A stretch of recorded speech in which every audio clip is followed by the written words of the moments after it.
ይድረስ ለጠቅላይ ሚኒስትርና ለወይዘሮ አዳነች አቤቤ አዲስ አበባ ስንቱ አረብ ሀገር ተንከራተተ ማርያም ደንገላት ላይ እንደተፈጠረበት ጥይት በላያቸው በኢኦቲሲ ለሚያገለግሉት ለቤተ ክህነት መነኮሳት ይምረጃ ክርስቶስ በደንብ የሚያቀውሱ ሩፋኤል ቡድን አክብራችሁ እንዴት አላችሁ? እንዴት ቆያችሁ? እንዴት ሰነበታችሁ? ይህ ያሮስ ነው።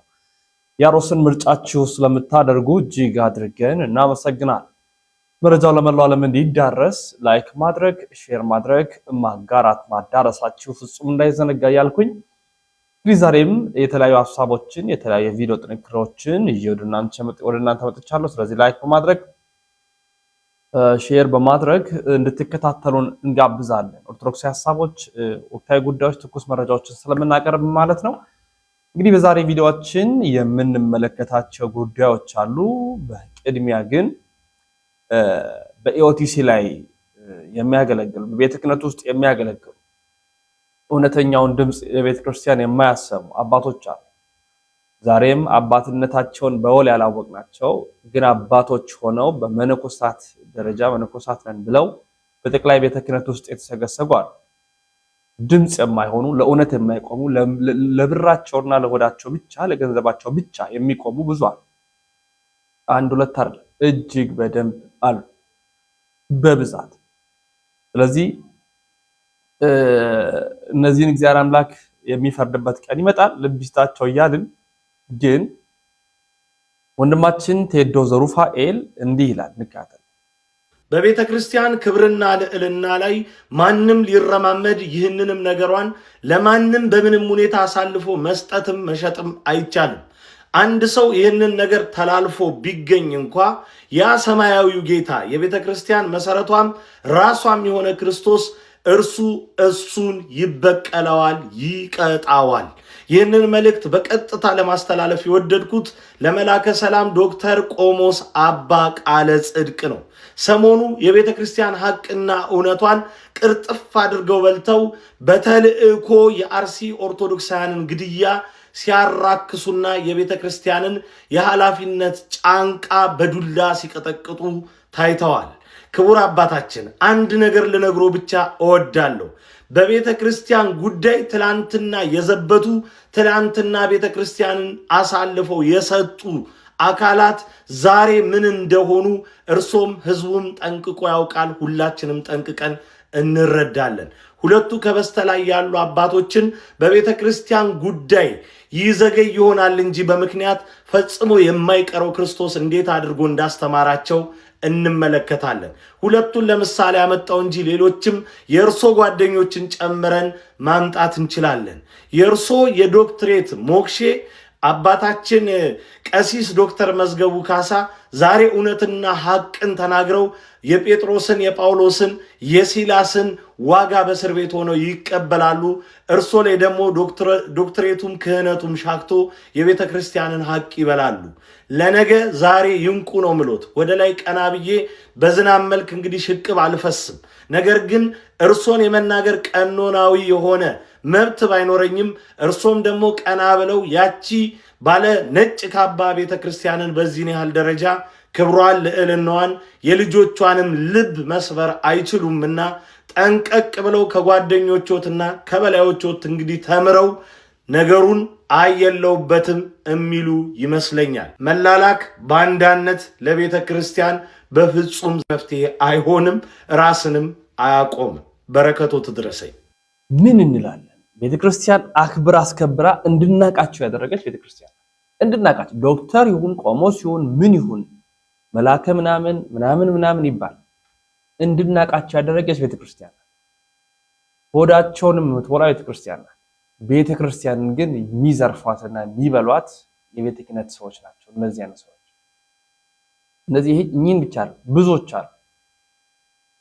የብሔር ግጭት ነው ምናምን አስብለው መጥቷል። አርሲ ላይ አይደል እንደምናስታውሰው ጳጳሳት ራሱ ሄደው እዚህ እግዚአብሔር ይፈርዳል። ምናልባት ዛሬ ያላቸው ምቾት፣ ዛሬ ያላቸው ድሎት፣ ዛሬ ያላቸው ምግብና አልጋ የተቀጠረላቸው መኪና እንዲያም ያመጻድቃቸው ከሆነ የማያልፍ የሚመስላቸው ግን እንደሚያልፍ ያላወቁ ስለሆኑ ባወቁት ሰዓት ያኔ ዋጋ ይከፍላሉ እንላለን። አርሲ ብቻ አለ ማርያም ደንገላት ላይ ተደባብሶ ያለፈውን እውነት ወንድማችን ጆሲ እንዲላል 90 ምዕመናን በአንድ ቀን የተረሸኑበት ጥይት በላያቸው ላይ እየተተኮሰ ቅዳሴውን አናቋርጥም ያሉት ኦርቶዶክሳውያን የነዚህ ሁሉ እንባ አሁንም እየፈሰሰ ነው። ቅዳሴ ላይ ያሉ ቅዳሴውን ለማስተጓጎል ጥይት ወደ ቤተክርስቲያኑ መተኮስ ጀመሩ። ነገር ግን ምዕመኑ ጠንካራ ነበርና ቅዳሴውን አላቆሙም። ቅዳሴው አልቆ ሁሉም ወደ የቤቱ በሄደበት ሰዓት ከ9 ሰዓት ተኩል እስከ 12 ሰዓት ተኩል ወደ ማህበረሰቡ ሙሉ ለሙሉ ጥይቶች መዝነብ ጀመሩ። ይህም አልበቃ ብሏቸው በነገታው ቤት ለቤት እየዞሩ እነዚህ ምዕመናንን በጥይት መረሸን ጀመሩ። ካህናትን በራሳቸው ጥምጣም፣ ሰንበት ተማሪውንና አገልጋዩን በለበሱት ነጠላ፣ ሌላውን ምዕመን ደግሞ ባደረጉት ቀበቶ እጃቸውን ወደ ኋላ የፊጥኝ አስረው በግንባራቸው ጥይቱን ሰደዱባቸው። የአንዳንዱን መልክ መለየት እስከሚያቅት ድረስ ግማሽ ፊታቸው ነበር የተገኘው። በአንድ ቀን ብቻ 90 ኦርቶዶክሳውያን ተገደሉ። ገና የ6 ወር ሕፃን የሆነችዋ ልጅ ያለ እናትና ያለ አባት ቀረች። ገዳሙም ተዘጋ። እናቶች ያለ ልጆች፣ አባቶች ያለ ልጆች፣ ልጆች ደግሞ ያለ እናትና አባት ሜዳ ላይ ቀሩ። የእነዚህ ኦርቶዶክሳውያን ደም እስካሁን ድረስ ዝም ተብሏል። ከጎናቸው ሆኖ የሚያጽናና እስከሚጠፋ ድረስ ሁሉም ሰምቶ እንዳልሰማ በዝምታ ሲያልፈው እነዚህ ኦርቶዶክሳውያን እንባቸው ቁስል ሆኖባቸዋል። እነዚህ ሁሉ ኦርቶዶክሳውያን ቤተሰብ ፍትህ ሳያገኙ እስካሁን ድረስ በቤታቸው ኩርምት ብለው እያነቡ ይገኛሉ። ቀኑም 2013 ህዳር ወር በ22 ነው። በአንድ ቀን ብቻ 90 ኦርቶዶክሳውያን ሞተው 90 ኦርቶዶክሳውያን ተቀበሩ። ይሄ ኢትዮጵያ ውስጥ ነው። የሆነ ሌላ ታሪክ አይደለም። ወይ እንደዚህ አንደኛ ዓለም ጦርነት ሁለተኛ ዓለም ጦርነት ላይ ሰማናቸው ታሪኮች አሉ። ኢትዮጵያ ላይ በቅርብ የተፈጸመ በኦርቶዶክሳውያን ላይ የመጣውን ጥቃት ነው እየሰማን የምንገኝ። ስለዚህ ይሄ በጣም ያለንበት ጊዜ ልናስታውስ የሚገባ ነው። እንግዲህ መነኮሳቱ ከተማንን ብለው ከተማም ሆነው ከተማ ያሉ መነኮሳት እንኳን የሰሩ አይደል ጭራሽ መነኮሳት ከተማም መሆን ይችላሉ ምናምን የሚል አተካራ ውስጥ ተገብቷል። ንጋታ በከተማ ያሉ መነኮሳት አሁን አንድ በልቶ ጠጥቶ ደሞ የሞላ ስቡ የፈላ አንድ ጎረምሳ መንገድ ላይ ሴት ልጅ ያያል አይደል ይመለከታል።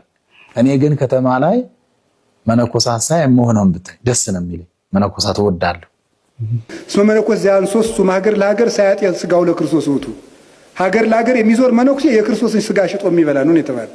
ስለዚህ አንዱ የትኛውም ገዳም አይሄድም። አገልጋይ አንሶናል ከተባለ ለቅዱስ ሲኖዶስ ተጽፎ ቅዱስ ሲኖዶስ ለዚያ ገዳም ጽፎ እናንተ 5 መነኮሳት እዚያኛው ገዳም ይዙ ተብሎ ይላካል እንጂ መዞር ፈጽሞ አይቻልም። ግብጽ ካይሮ ውስጥ መነኩሴ ቢመጣ ክርስቲያኑ በሙሉ እንዲተፋበት አስተምሯቸዋል እና ይተፉበታል። እኔ ትዝ ይለኛል በ2008 እዚህ 4 ኪሎ አካባቢ አንድ ሰው እየተፍቶብኝ እንደው አሁን ታሪኩን ሳነብ ግብጾችን አንቦ ይሆን አልኩኝ። እንዴ እናንተ አገር አጥፊዎች አለ። እንግዲህ እኔ አውቀኝም እንደውም ለዚያውም አዲስ አበባ ገና መምጣቴ ነው። መነኩሴም ልክ እንደዚህ ሆኖ ገዳሙ ውስጥ የፈለገውን ይሁን እንደው ከደከመው ይተኛል፣ ከራበውም ይብላ ግድ የለም። እንደው አንድ በግ ዛሬ ጨርሳለሁ ካለም ይብላ ጾር ከተነሳበት። ግን እዚያው ውስጥ ነው፣ እዚያው ባህሩ ውስጥ እንደፈለገ ይዋይ፣ ሲደክመው ይተዋል ወይም መልሶ ይቃናል ማለት ነው። አባ እንጦንስ እንዳለው እኮ ነው አባቴ ሌሊት እንቅልፍ እያስተኛ እያደረ ሰይጣን አለው ብቻ ከገዳማ አትወጣ እንጂ አይዞህ ቀኑም የእግዚአብሔር ነው ቀን ጸልይ አለ። ሰው ከገዳሙ ካልወጣ ከሳት አጠገብ የሆነ ሰው ባይጣድም መሞቁ አይቀርም። ሰው ከበዓቱ ከኖረ ቅዱስ እንኳን ባይሆን መልሶ መብሰሉ አይቀርም። ለዚህ ነው አረጋዊ መንፈሳዊ ለመነኩሴ በዓቱ እሳት ናት ብሎ የተነገረ። እሳት ብርሃንም አለው ያቃጥላል። ግን እሳቱ ያቃጥላል ይሰለቻል፣ በዓትም ይሰለቻል፣ ግን ብርሃን አለው። ብርሃን የሚያይበት ነው። ስለዚህ ከዚህ የተነሳ እንዳይወጣ ያደርጉታል። በ7 ዓመቱ ያርፋል። ግቢው ውስጥ ለስላሳ ገዝቶ መጠጣት ይችላል፣ መኪና መንዳት ይችላል። ግን እዚያው ገዳሙ ውስጥ ነው እና 7 ዓመቱ ላይ እረፍት ይፈቀዳል። አንዳንድ ጊዜ እንዲያርፍ መጽሐፍ እንዲያነብ እንደው ቢፈቀድለት አርዲቱም ጥሩ ነው እኮ። እንደ ያዕቆብ ልጅ እንደ ዲና እኮ እንደ አፋፉን ሌው እያለ ሲወጣ እኮ ነው ከተማ ገብቶ የሚቀር። ውስጥ ላይ እረፍት ስለማይፈቀድለት እኮ ነው ወጣ እያለ ችግር የሚገጥመው። እና ውስጥ ላይ እንዲያርፍ መፍቀድ አለብን። እና እዚያ ያርፋል። ምድር እንኳን 7 ዓመት ሰርታ ትረፍ ይሌለ እዚያ ውስጥ ያርፍና እረፍት ይሄን ያህል ነው አይባልም።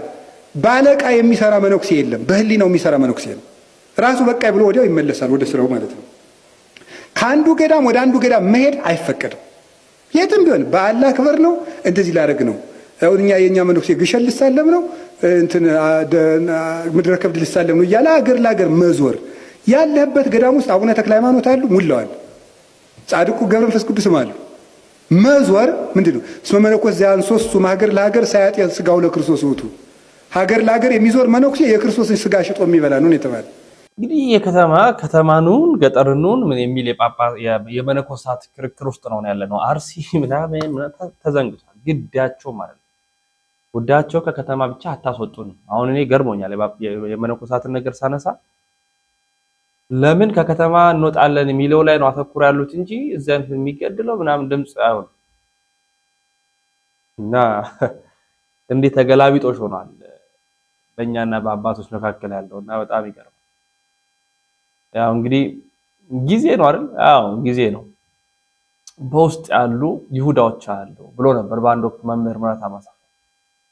ይሁዳ ውስጥ አዋቂ ነው። ስለ ክርስቶስ በደንብ የሚያውቀው እሱ። ውጭ ያሉ ሰዎች ክርስቶስን ሊደፍሩ አልፈለጉም፣ ፈርተውታል ክርስቶስን። ይሁዳ ግን አትፍሩ አይዟችሁ ብሎ አበረታቶ ይዟቸው የመጣው እሱ። ዛሬም እየሆነ ያለው ይሄ ነው። ቤተ ክርስቲያኒቷን የደፈሯት የውጭ ሰዎች አይደሉም፣ ውስጥ ያሉ ሰዎች ናቸው። አይዟችሁ ብሎ ያስደፈሯት፣ ችግር የለም ብሎ ያስደፈሯት በውሸት ቆብ በውሸት ካባ። ለምን አንዳንድ ጊዜ ዓለማውያን ስለ መንፈሳዊ ዓለም ጭራሽ ያውቁ። መንፈሳዊ ነን የምንል ውስጥ ያለን አስመሳዮች ግን ስለ ውስጡም እናውቃለን፣ ስለ ውጭውም እናውቃለን። ስለ ዓለማዊውም ስለ መንፈሳዊም ዓለም ዕውቀት አለን።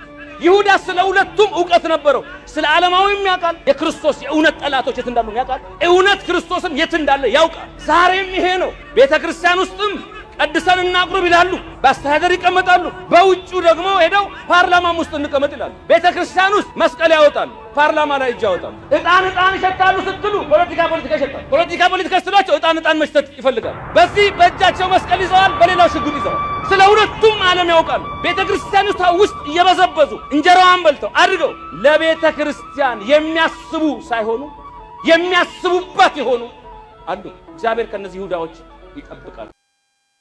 ይሁዳ እውነት ክርስቶስንም ያውቃል፣ የክርስቶስ ጠላት የሆኑትንም ያውቃል። እንደ ሁለቱም ነው የተዋለው፣ እንደ ሁለቱም ነው የሰራው፣ እንደ ሁለቱም ነው የሆነው። ስለዚህ በጣም ልናስተውል የሚገባው የውስጥና የውጪ ሆኖ ያለዋል። ለምሳሌ የአባ ሩፋኤልን እናምጣ። ይሄ የሰባቱ አህጉረ ስብከት ሊቀ ጳጳስ ምን ያሉ የሚመኩት አባት ጳጳሱ ማለት እና ዲያቆን ታምራት ዘማሪው ማለት ነው አውቆታለሁ፣ ስለ እርሶ ብዙ ነገር ይሰማል፣ እኔም ማውቀው መረጃ አለ በማለት አቅርቦ ነበር መረጃ። እንካተለው። ከዛ ለዚህ የሰጠውን መልስ ደግሞ በሚያስገርም መልኩ ታድምጣላችሁ። በሉ በደንብ ይሄንን ቪዲዮ ሼር፣ ኮፒ፣ ሊንክ፣ ሪፖስት በማድረግ እኚህ ብፁዕ አባታችን ጋር አድርሱ። ባካችሁ አመሰግናለሁ። ብፁዕ አባታችን የዛሬ 10 ዓመት በግንቢ ሀገረ ስብከት እያሉ ገብቼ ብዙ ነገር ሲታሙ ከማማት እውነትን መጽናት ይሻላል ብዬ ብዙ ነገር ነግሬዎት ነበረ። ታናሽነቴን አልተቀበሉም፣ ንቀውኝ ነበረ፣ ብዙ ነገር በጣም አግለውኝ ነበረ። ግን ያኔ ነገርኩት ምክር ሰምቶ ቢሆን ኖሮ ዛሬ የሚሆነው በእርሱ ላይ አይሆንም ነበረ። እኔ ሰለቸኝ በየቀኑ ስለ እርሱ የምሰማው እኔ ጋር ያለው መረጃ እንኳን እኔ ራሴ የማውቀው መረጃ እንኳን ምክንያቱም 8 ዓመት አውቆታለሁ። 1 ወር ሙሉ ኢትዮጵያ ውስጥ እየዞርን አብረን አገልግለናል። አባታችን ስለ እርሱ የማውቀው መረጃ እኔ ጋር ያለው በጣም ከባድ መስሎኝ ነበረ። አሁን የማየው ነገር ሰቅጣጭ የሆነ ነገር ሆኖብኛል። ምንድነው ለትውልድ እያስተላለፈ ያሉት? ነገ እኮ እርሱ ያልፋሉ። ወንበሮትን ሚስት ይበላዋል። ነገ የሚመኩበት ባለስልጣን ያልፋል። የያዙት ሀብት ገንዘብ ያልፋል። ነገ ሊታመሙ ይችላሉ። አባታችን በአካል ላገኘሁት ስለማልችል ነው እኔ አሁን በዚህ የምመጣው። ያኔ በአካል ስላገኘሁት ነው፣ አሁን አላገኘሁትም በአካል። እኔ ከእርሱ ጋር በግል ጠብ የለብኝም፣ ቂም የለብኝም። እኔ አገልግሎትን ይወዳሉ። ብዙ ነገር እየሆነብኝ ብዬ የመጣው ታዘዝ ነበር። እርሶ ያውቃሉ፣ ሌሎችን ምስክር ናቸው። ነገም ቢጠሩኝ እመጣለሁ። እኔ ከእርሶ ጋር ምንም ቂም የለብኝም። ስራዎት ግን ጥሩ አይደለም ብፁዕ አባታችን፣ ስራዎት በጣም ልክ አይደለም። ከአንድ ሊቀ ጳጳስ ይጠበቃል። ህዝብ በጣም እየጠላዎት ነው። እባክዎትን በዙሪያዎት ያሉትን ሰዎች ማን እንደሚሰራ እኔም ማቀው እንኳን በጣም ያሳዝነኛል። ለምን በዚህ ልክ ያደርጋሉ ብፁዕ አባታችን? ለምንድን ነው በዚህ ልክ የሚሄዱት? ይሄ ተገቢ ነው? የትውልድ ሊያነጽ ይችላል ብለው ያስባሉ? የሚያሞግሱትን ሰዎች ብቻ ለምንድን ነው የሚመለከቱት? ይሄ ይጎዳዎታል። ይኸውልዎት ሰው ጀርባውን ማየት አይችልም። ሰው ነው የሰውን ጀርባ አይቶ ጀርባ ላይ ይሄ አለ የሚባለው። እኔ ደግሞ መልካም ጎኖትን አውቃለሁ፣ መጥፎ ጎኖትን ደግሞ ስለገነነ እሱ ነገር እንዲተዉ እፈልጋለሁ። ስለዚህ ብፁዕ አባታችን መጽሐፍ ንቀል የሚያመጣውን አታውቅምና ዛሬ በሚሆኑ ነገር አትመካ ስለሚል ትምክህቶትን ይተውት፣ የስጋ ትምክህቶትን። እርሶ መንፈሳዊ አባት ነው፣ ከእርሶ ብዙ ነገር እንጠብቃለን። እርሶ የሚያሞግሱትንና የሚያታልሉትን ሰው ነው የሚወዱት እንጂ እውነታውን ችግሮትን የሚነግሩትን አይወዱም። ይሄ ደግሞ እያጠፋው ነው፣ ትውልድንም እያጠፋ ነው። ከህዝብ ጋር ግብግብ ውስጥ በመግባት ቪዲዮ በመስራት የአይነት ነገር ከማድረግ ይቆጠቡና ሱባኤዎትን ገብተው ተደብቀው የማንነት ለውጥ አሳይተው ነገ መልካም ዘር መዝራትና ማጨድ እንዲችሉ ይህንን እንዲያደርጉ አሁንም ደግሜ የታናሽነት ምክሬን ለግሳለሁ። እኔ በበኩሌ አከብሮታለሁ፣ ወዶታለሁ። አባቴ ኖት፣ ቡራኬው ይደረብኝ። ነገምና ቢሉኝ እመጣለሁ። ቢያዙኝ ታዛዥ ነኝ እንደሚያውቁኝ። ይቺ ነገሮትን ግን ቢተው ብዬ በታላቅ ተማጽኖ ማጽኖታለሁ። ስላደመጡኝ አመሰግናለሁ። ብፁዕ አባታችን እግዚአብሔር ይስጥልኝ። ለኔ መለሱልኝ አጸፋዊ መልስ ልንገራችሁ። እንግዲያውስ ማን ጥፋተኛ እንደሆነ አንተ ማነህ? ከየትን የመጣኸው? ባህለው የትን ቦታ ሄደህ እንዳታገለግል ደብዳቤ ጽፍብሃለሁ። ቤተክርስቲያን ልዘርፍ ነው ልትለው የመጣኸው ነው ያለው። የተዋህዶ ልጆች እንደተለመደው ይህንን ቪዲዮ ሼር፣ ኮፒ ሊንክ፣ ሪፖስት አድርጉ።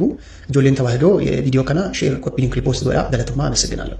በጣም ሩፋኤል ላይ በሰራሁት ቪዲዮ እነዚህ የመሳሰሉ ኮመንቶችን አንብቤ ያለው አባቶችን ያቃለልኩ መስሎ ለታያችሁ ሰዎች አንድ ነገር ማለት እፈልጋለሁ። የማቴዎስ ወንጌል ምዕራፍ 18 ቁጥር 16 አካባቢ ማንም ቢበድልህ ከወንድሞች ጋር ሁለት ሰዎች ባሉበት ምን በለው ውቀሰው ተነጋገሩ ነው የሚለው አይደለ? ዝቅ ብሎ ደግሞ ቢል ለቤተክርስቲያን ተናገር። ቤተክርስቲያን የተባለው እኮ የኛ ህብረት ነው፣ ህብረታችን ነው። ስለዚህ እኔ እሳቸውን ከአንድም ሁለትም ጊዜ በላይ ይህን ሁሉ ዓመት አብሬያቸው ስቆይ እምቢ ስላሉ ሌላ ማስፈራሪያ ስለሰጡኝ ንቄ ሳይሆን አክብሬ ነው የተውኩት። ለምሳሌ ባለፈው ነግሬያቸዋለሁ፣ መጀመሪያ ቪዲዮ ላይ እዛ ያለው ነግሬያቸዋለሁ፣ እምቢ ስላሉ ነው ብያቸዋለሁ። የት ነበርክ የሚል ኮመንት አያስፈልግም፣ ቪዲዮ ሙሉ በሙሉ ብትሰሙ ነው። እሺ እንዲህ ካላችሁ አንድ ልጨምርላችሁ ነው። 2014 ላይ ጋምቤላ ሀገረ ስብከት እያሉ ደግሞ ገብቼ 2-3 አገልጋዮች ባሉበት ነግሬያቸዋለሁ። ምስክሮች ከሆኑ ካልፈሩ ለእንጀራቸው ካሰቡ እነዛ አገልጋዮች ዛሬ ይመሰክራሉ።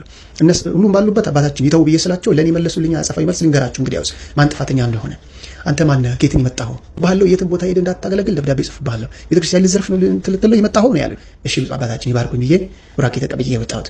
እንዴት ነው እናንተ እውነት የምትፈልጉት? በእድሜ ከሸመገለ ሰው ነው? ወጣቱ ጋር እውነት የለም፣ እኔ ጋር እውነት የለም። እሺ አንደኛ ጢሞቴዎስ ምዕራፍ 4 ቁጥር 8 አካባቢ ላይ ምንድን ነው የሚለው?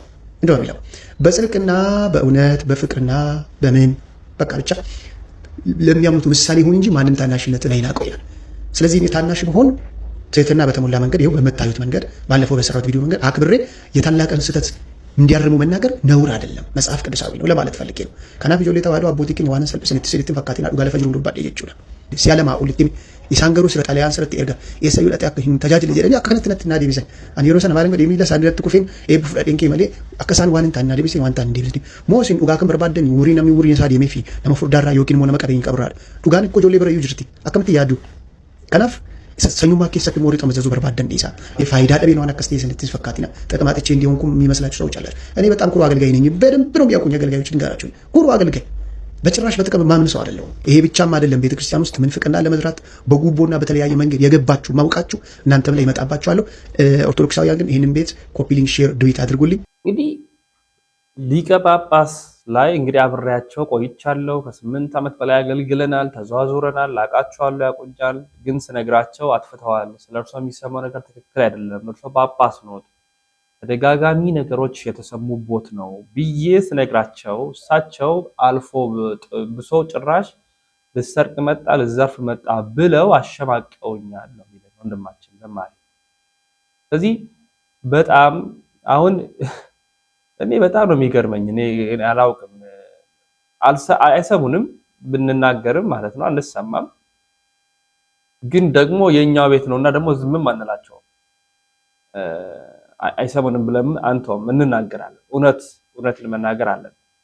በጣም በጣም በጣም በጣም በጣም ልናስተውል ይገባል። አንድ ቪዲዮ ተጋራ ይድረስ ለዶክተር አብይ አህመድ እና ለወይዘሮ አዳነች አቤቤ ትልናለች። አንድ እህት አዲስ አበባ ላይ ያለች ናት። ይኸው እዚህ አካባቢ የምታዩት በሙሉ የስንት ደም የፈሰሰበት ስንቱ አረብ ሀገር ተንከራቶ የሰራ እና ያው እንዲህ አለምንም ካሳ አለምንም ሞራል ካሳ ተነስተን ይኸው እንግዲህ ሳር ተተክሎበታል። በየሳምንቱ የሚታጨር ሳር የሰው ደም ያለበት ምድር ማለት ትችላለህ። በቃ ሁሉም በየጎዳና ግማሹ በሞት ህይወቱን ቀጥፏል። በብስጭት ደም ግፊት፣ ስኳር በሽተኛ ሆኗል ያለው። ግን ምንድነው እዚህ ጋር መደረግ የሌለበት ነገር ዜጋ እንደ ዜጋ የማይታይበት እዚህ ቦታ ላይ ብዙ መስዋዕት ከፍለን 12 ዓመት ኖረንበት እንደዚህ መደረግ አለበት ወይ? ይሄን ለሚመለከተው አካል እውነቴን ነው አድርሱልኝ። እንደኔ ሰው ሀገር አረብ ሀገር ተንከራትቼ በበረሃ ተቃጥዬ ስንት መከራዬን አይቼ ያጸደኩት ሰፈር ነበር። እኔ እንኳን በቀላሉ በዚህ ባጭር እድሜ ውስጥ 12 ዓመት ከምናምን ድፍን አስቆጥሬያለሁ። 3 ልጆች ያፈራሁበት ግቤ ደጄ እና ይሄን የምታዩትን አካባቢ አሁን ይሄ የዱርዬ መሰብሰቢያ የሌባ መከማቻ ሌላ ምንም ያተረፉት ነገር የለም። ሌባ ነው መከማቻ። ከ11 ሰዓት በኋላ ቢመጣ እዚህ ቦታ ላይ እኩል በኩሉ ሌባ ነው። ያው ቅዱስ ሚካኤል እዚህ አለ። ጎሮ ሚካኤል ጀርባ ወጂ ሚካኤል ጀርባ የሚባለው ሰፈር 1443 አባወራ የተነሳ የት እንደደረሰ ውስን በአምሮም በበሽተኝነትም ተብሎ የተወሰኑ ውስኖች እንትን ብለዋል። ግን ይሄ የምታዩት አካባቢ በሙሉ እዚህ ጋር የስንት ሰው ህይወት ተቀጠፈበት ቦታ ነው። በቃ በቀላሉ ማለት ነው።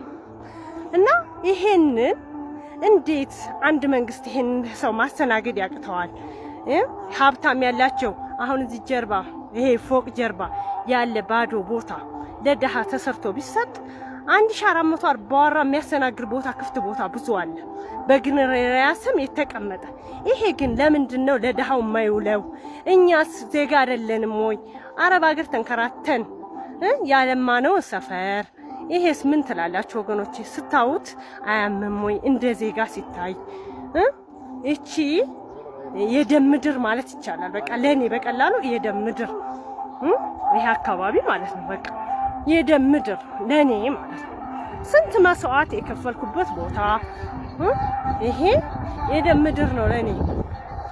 ይሄ ሀብታሙ ስላለ ይሆናል የገነባው። ለኔ ደግሞ ያቺ ጨረቃ ቤቴ ለኔ ግንብ ፎቅ ናት ነው።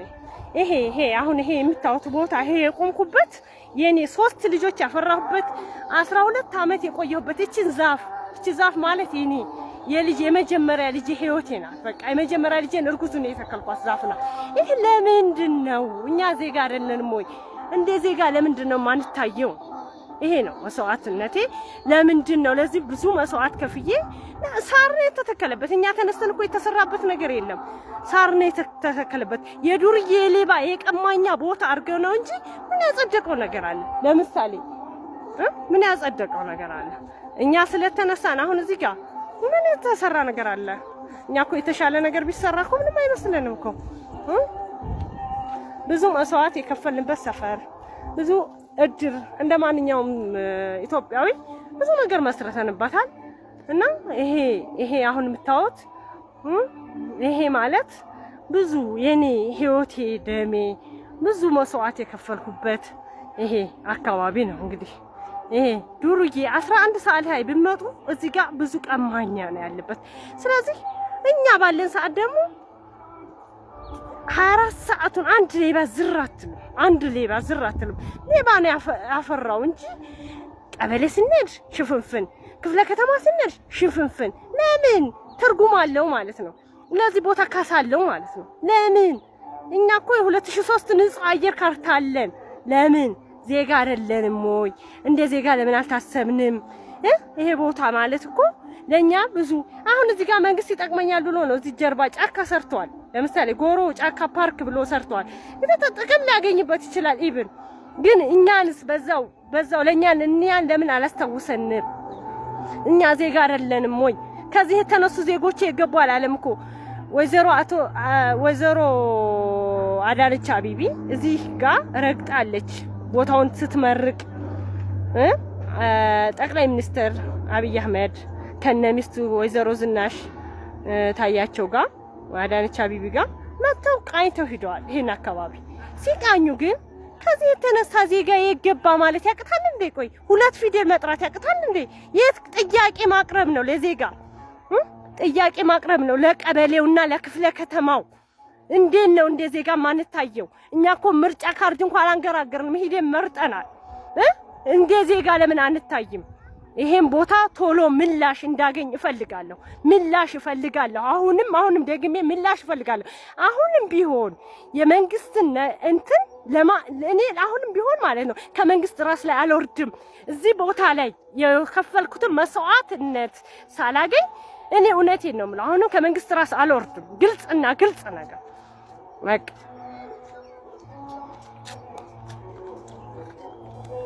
ጎሮ ሚካኤል አካባቢ ላይ ያለች እህታችን ነው ይህንን ድምጽ ያሰማችሁ። እንግዲህ ለሚመለከተው አካል እንዲደርስላት ነው ቪዲዮን ያጋራችሁ። በቲክቶክ ላይ ያገኘሁት ቪዲዮ ነው። በመጨረሻ የማርቲን ሉተር ውድቀቱ አንድ ጥቅስ ነው። ሮሜ 1:17 ላይ ያለውን ስለሰማ ነው ማርቲን ሉተር የወደቀው አሉ አባታችን ርዕሰ ሊቃውንት አባ ገብረ ኪዳን። አውድ የሳተ ትርጉም ማርቲን ሉተር የወደቀ አሁን አውድ ስቶ ነው። ሮሜ ምዕራፍ 1:17 ላይ ናት የማርቲን ሉተር የመውደቂያ ጥቅስ የምትባለው እና እሱ ምንድነው የተነገረው? ሰው ያለ ስራ በእምነት ይድናል የሚለውን ነው ያየው። ሰው ያለ ስራ በእምነት ይድናል ማለት ምን ማለት ይመስላችኋል? በምን አይነት እምነት ነው ሰው ያለ ስራ በእምነት ይድናል? በምን አይነት እምነት? በሕያው እምነት ነው። ስለዚህ ያለ ስራ በእምነት ይድናል ሲል ሁለት ትርጉም እያመጣ ነው ማለት ነው። አንደኛው ምን ማለት ነው? ኢየሱስ ክርስቶስ ሰው ሆኖ ዓለምን ለማዳን እኛ አስተዋጽኦ ያደረግነው ነገር የለም ነው። እንዘ ጸሩ ንሕነ ለእግዚአብሔር ተሳሃለነ በሞተ ወልዱ ነው። ጠላቶቹ ሆነን ሳለን ነው እንጂ መጥቶ የታረቀን እኛ መልካም ሆነን ስለ መልካምነታችን ሰው የሆነልን አይደለም ለማለት ነው። አንዱም እንኳን ጻድቅ የለም ሲል በአዳም መርገም ያልተያዘ የለም። የአዳም መርገም ያላረፈበት ንጹሕ ሰው አግኝቶ ስለዚያ ሰው ሊሆን የመጣ አይደለም። ሁላችንም በመርገም ተይዘን ከዚያ መርገማችን ሊዋጀን የመጣ ነው እንጂ። ስለዚህ በእግዚአብሔር ቸርነት የተመሰረትን ነን እንጂ በእኛ ስራ አይደለንም። ክርስቶስ በምህረቱ ነው ሰው ሆኖ የሞተልን ለማለት ነው። ሁለተኛ ደግሞ አንድ ሰው በአዲስ ኪዳን እንኳን ተጠምቆ የክርስቲያን ስራ ቢሰራ የክርስቲያን ስራ ሰርቶ የሚድንበት ሃይማኖት እሱ የከፈለው ዋጋ አይደለም። ክርስቶስ ቢሞትለት፣ ክርስቶስ ቢራብለት፣ ክርስቶስ ቢጠማለት፣ ክርስቶስ ቢሰደድለት፣ ክርስቶስ ዋጋ ቢከፍልለት ነው። በጽድቅ ብርሃን እንኳን ቢመላለስና ቢጸልይ ቢሰግድ በትህርምት ቢኖር ክርስቶስ መንገድ ስለሆነው ነው። ክርስቶስ ስለረዳው ነው። ያለኔ ምንም ልታደርጉ አትችሉም ስላለ አጋንንትን ድል ቢያሸንፍ በእሱ እርዳታ ነው። ጥሩ ጸሎተኛ ቢሆን እሱ ረድቶት ነው። ጽኑ ጾመኛ ቢሆን እሱ ረድቶት ነው። ቢመጸውት እግዚአብሔር የሰጠውን ነው። ምን ትብከ ዘይነሳይከም ካልእከ ከሌላ ያላገኘው ምን አለህ እንዳለ ያንን ለማስረዳት የተነገረ ነው። ብድግ ያደረግና ሰው ያለ ስራ በእምነት ይድናል ሲል ይሄንን ለመናገር ነው። የኛ እንደገና ደግሞ በስራዬ እድናል ሲጀመር የሮሜ መልእክት የተጻፈው ሁለት ትዕቢተኛ ሰዎችን ለማረም የተጻፈ ነው። አረማውያንንና አይሁዳውያንን በመስዋዕታችን ምክንያት እግዚአብሔር ይወደናል የሚለው በእናንተ መስዋዕት ብቻ የወደዳችሁ አይደለም፣ ልጁ መጥቶ ስለሞተ ነው እንጂ ክርስቶስ ስለሞተልኝ ብሎ አይሁዳውያን ደግሞ የሚንቅና ኦሪትን የሚያቃልል እኔ ነኝ እንደውም ጥሩ ከእናንተ ከአይሁዳውያንስ እናንተ ሰቅላችሁታል ቢል ደግሞ እንደ አረማዊስ ቢሆን ልትመካ ይገባልን? ለትንቢትስ መሰረት የሆኑ አይሁዳውያን አይደሉምን? አኳንቶ ዘተጸውሮ ለስሩ አላውቱ ስሩ ይጸውረከ በዚህ ልትመካ ትወዳለህን? እነሱ ቢነቀሉ አንተን የበረሃውን ዛፍ አምጥቶ ቢተክል ትመጻደቃለህን? ብሎ አረሚን እና አይሁዳዊን ለማረም የጻፈው ነው። ስለዚህ በስራው ለሚመካ ሁሉ ማረሚያ የተጻፈ እንጂ ስራ አይጠቅምም ማለት ግን አይደለም።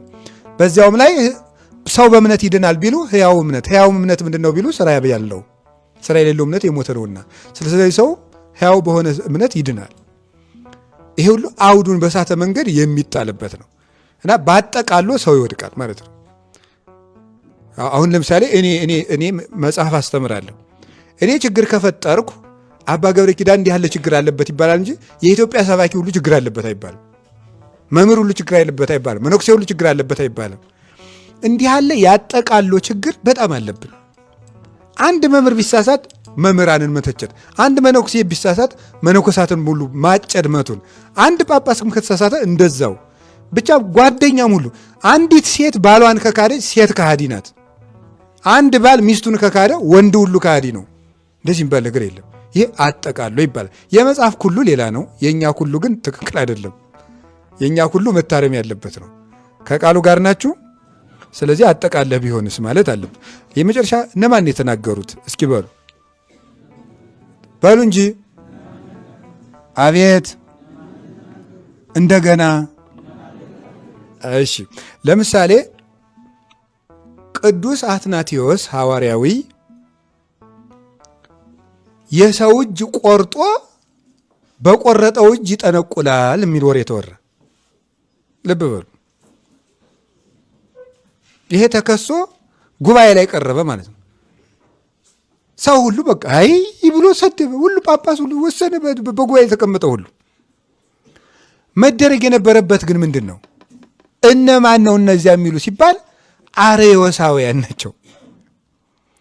አርዮሳውያን ናት እንደዚያ የሚሉት ሰዎችና ቅዱስ አትናቴዎስ ከዚያ በፊት የአርዮስን ትምህርት በመቀበልና ባለመቀበል ብዙ ጊዜ በጉባኤ የተከረከሩ ሰዎች ናቸው። ስለዚህ እነማን ስለማን ነው የሚሉ ማለት ያስፈልጋል። ማለት እነማን ናቸው እንዲህ የሚሉት ብሎ መጠየቅ። አርዮሳውያን ድሮስ አትናቴዎስን እንኳን እጅ አንገት ቆረጠ አይሉም ተብሎ ነው ይላሉ። ቆረጠ ተባለ፣ ቆርጧል። የሁለት እጁን ቆርጦት የለም በእጁ በቆረጠው እጅ ደግሞ እየተነቆለ ነው ተባለ። ከዛ እንዲሁ እግዚአብሔር ቸር አይደለ? ቅዱስ አትናቴዎስ ተከሶ አንተ ማፈሪያ፣ አንሰው መሳይ ጳጳስ ነኝ ብለህ ደግሞ አንተ የኒቅያ ጉባኤ የምትከራከር አንተ ለትምህርት ሃይማኖቱ የምትቆም እየተባለ ከሚሸማቀቅበት እጁን የተቆረጠ ሰውዬ ከች ምኑን የቆረጥኩት አለ ቅዱስ አትናቴዎስ። በአጋጣሚ ቅዱስ አትናቴዎስ አየው። እንግዲህ ያ ሰውዬ የጠፋ ሰውዬ ነው። ምን እንዳመጣው እግዚአብሔር ይወቀው። አየው ከህዝቡ መሃል በክርክሩ እየተደረገ እና ወደዚህ ብሎ አመጣው። ምኑን የቆረጥኩት አለ እጁን። ቀኝ እጅህን አምጣው አለ። አመጥ። ግራ እጅህን አምጣው። እንግዲህ ሶስተኛውን እጅ ቆረጥኩትን ብሎ ነበር ቅዱስ አትናቴዎስ የመለሰው ማለት ነው። የትኛውን እጅ ላይ የቆረጡ? ሶስተኛውን ነው እንግዲህ ብሎ መልሶ ነበረ። ሌላም ክሶች ከሰውት ነበረ በሴት በብዙ ነገር። እነማን አሉ ማለት እንዴት ጥሩ ነው። እስቲ እነማን አሉ በሉ። አቤት እነማን አሉ ብሎ መጠየቅ ተገቢ ነው።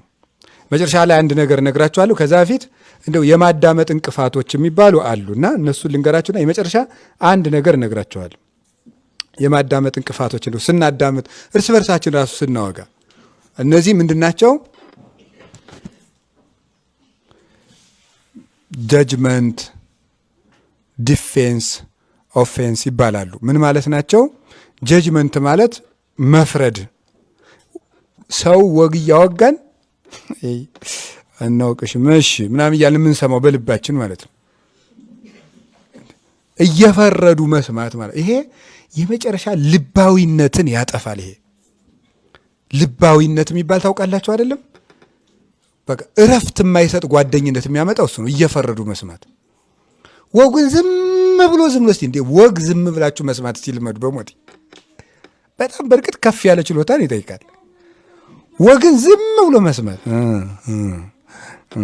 ሳይሉ መስማት፣ ዝም ብሎ መስማት ወግን ናቹራሊ መስማት ይባላል። እንደው ተፈጥሯዊ ወጉን ዝም ብሎ መስማት እና ሰዎች እንደዚያ ሲሰሙ ያኛው ሰውዬ እየዋሸ እንኳን ቢሆን በልቡ ያርፋል ይል ስላልፈረደበት ብቻ ማለት ነው። ነፍስ የሚፈርድባትን ሰው ትገነዘባለች። እግዚአብሔር አዋቂ አድርጎ ስለፈጠራል። ፍቅር ደግሞ ብርሃን ነው፣ ልብ ለልብ ያስተሳስራል። ስለዚህ እየፈረዱ አለመስማት፣ ቀድሞ ወስኖ አለመስማት። እገሌ ምን በል እስቲ በል እንስማ እስቲ፣ እንዲህ ያሉ ነገሮች። ዲፌንስ ደግሞ የሚባለው እያወሩት መልስ እያዘጋጀ የሚሰማ ሰው ነው። እያወሩ መልስ ነው የሚያዘጋጀ። ለዚህ እንደዚህ ላለው፣ ለዚህ እንደዚህ ላለው፣ ለዚህ እንደጨረሰ ምንም ስሜት ሳይኖረው እሺ አሁን ደግሞ እኔ ልበል ብሎ ዲኮ አይደረስ እኮ ነው። እንደ ቴፕ ሪከርደር መልሱን ወዲያው በቃ እና ምንም ሰውነት የለ ስሜት የለሽ መሆኔ ስሜትን አለመጋራት። ስለዚህ አንደኛው መልስ እያዘጋጀ ሳይሆን ዝም ብሎ መስማት። ከዚያ በኋላ ተናገሩ ሲባል የሰሙትን አስታውሶ 1 ደቂቃ 2 ደቂቃ ዝም ብሎ ወይም 1 ደቂቃ 30 ሰከንድ ዝም ብሎ እንደገና አንሰላስሎ መልስ ይነገራል ማለት ነው። ዝም ብሎ መስማት። ሶስተኛ ኦፌንስ ማለት ማጥቃት ማለት ነው። ሰውን ማጥቃት ማለት ነውር እያነሱ ማሸማቀቅ፣ ሁለተኛ እንዳይናገር ማድረግ ማለት ነው። ሰውን ማጥቃት ቃል እየመጡ ማጥቃት፣ ከህይወት ታሪኩ አንድ ታሪክ አምጥቶ መዞ ማጥቃት፣ የሆነ ጊዜ ውድቀቱን አምጥቶ በዚያች መውጋት፣ ባሽሙር መውጋት፣ ችሎታውን አንስቶ ማውጋት። ደንቆሮ ከሆነ ሊቃ እንዴ አንተ መምህር አይደለ ምናምን ብሎ ባሽሙር መውጋት፣ በጣም ማት የሆነ ነገር በመልኩ መውጋት፣ በቁመቱ መውጋት፣ ባነጋገሩ መውጋት፣ በውድቀቱ መውጋት፣ በስነ ምግባሩ መውጋት። የተወዳጅ ቤተሰቦቻችን የዛሬ መረጃዎቻችን ይህን ይመስላሉ። በሌሎች መረጃዎች እንመለሳለን። እስከዚያ ድረስ ሰናበት። ሰናይ ቆይታ ይሁንላችሁ።